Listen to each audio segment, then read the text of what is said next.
poverty. If you look at security, Nigeria is now the third most insecure place to live on the surface of the earth. We are now behind Afghanistan and Syria, and with daily killings, banditry, and kidnapping, it is being speculated that Nigeria will soon overtake them.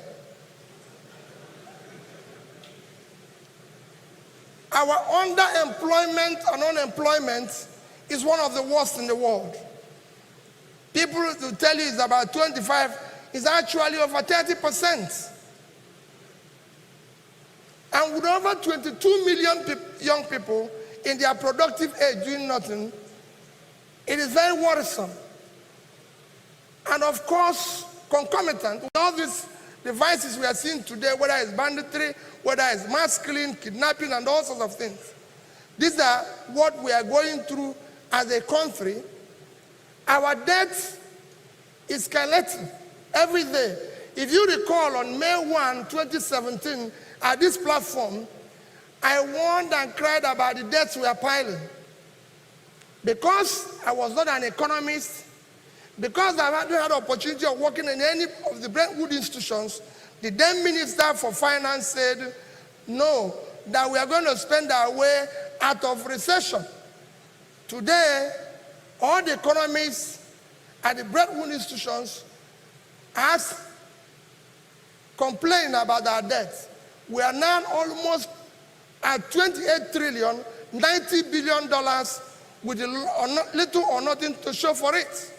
What is even worse, the debt is growing daily, and consequently, the service, what we require to service it, is worsening. And I'll give you an example. In 2017, we spent $1,630 billion naira to service our debts. In 2018, we spent $2,090 billion naira. Within 1 year, it was 460 billion naira.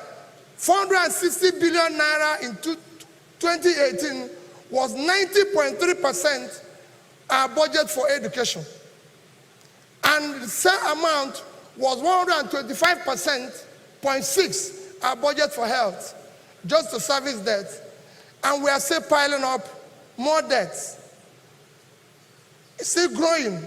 But it's not about debt, it's what you use the money to do that is the crisis. Yes, you can say our debt is low, but when you have little or nothing to show for it, then you have a problem because you're borrowing for consumption. We have countries, when we said about countries that are wonderful today and good today, one of them everybody cites is Singapore.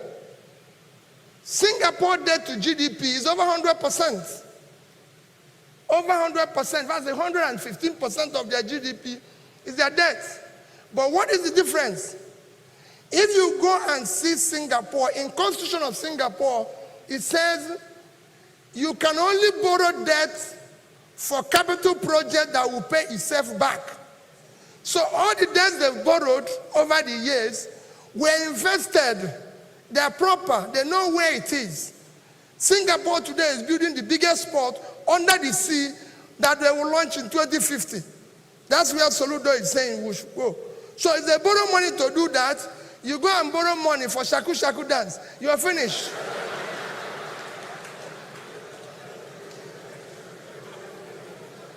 So that is the crisis we face as a nation.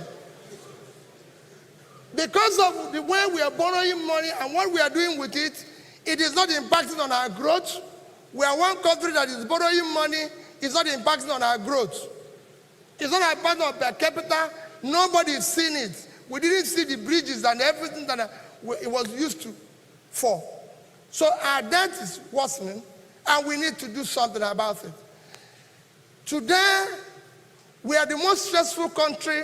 If you read the stress index, they said we are the most stressful. In fact, a doctor, a famous doctor in Lagos told me that he has found out that all his patients, once they arrive Nigeria from overseas, their blood pressure goes up.